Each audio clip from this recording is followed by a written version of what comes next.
We did various tests, ECG, 2D echo and all, then subsequently angiogram was also done.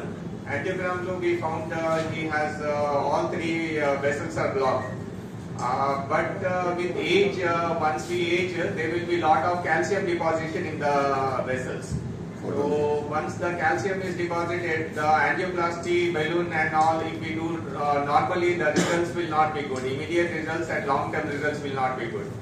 So in this special situation when lot of calcium is there, first preference will be bypass surgery. So we advise him with bypass surgery, but because of the age and all, family was not keen on going for bypass surgery.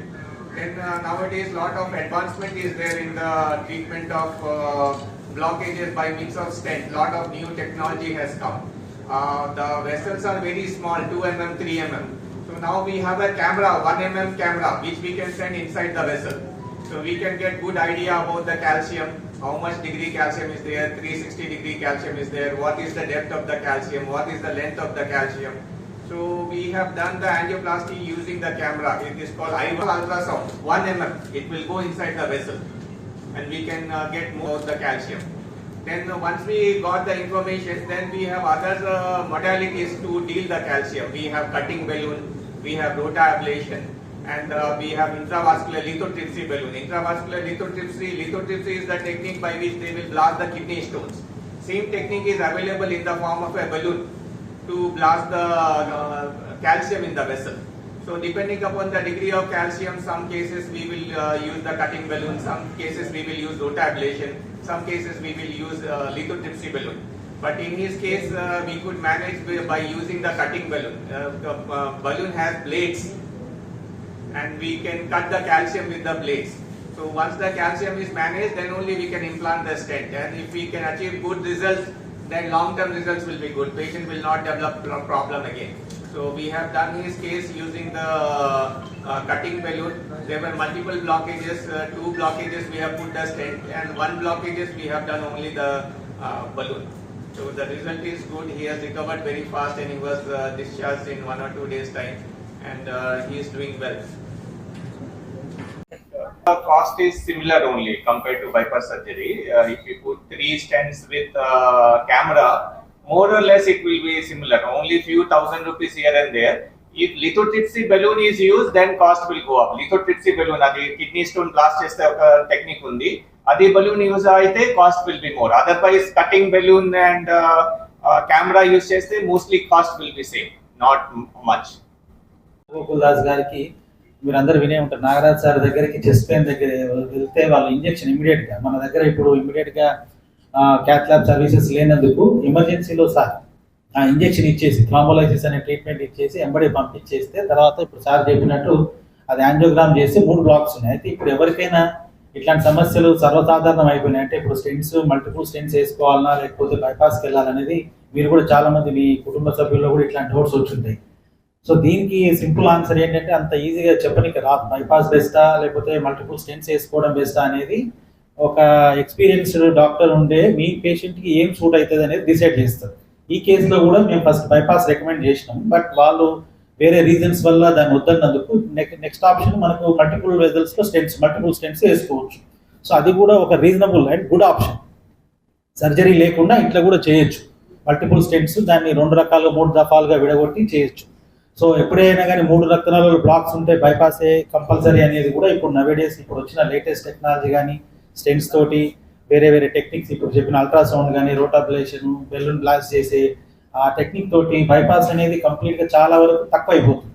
ఇవన్నీ మనం 2-3 స్టేజ్ల కింద ఇట్లాంటి multiple stents చేసుకుంటే కూడా పేషెంట్స్కి long term results కూడా బైపాస్తో వచ్చినట్టుగా వస్తాయి. అవి లెఫ్ట్ మెయిన్ రక్తనాళంలో అయినా కానీ షుగర్ పేషెంట్స్ కానీ పంపింగ్ తక్కువ ఉన్న వాళ్ళకి ఎవరికైనా ఇట్లాంటి ట్రీట్మెంట్ని మనం అప్లై చేయొచ్చు.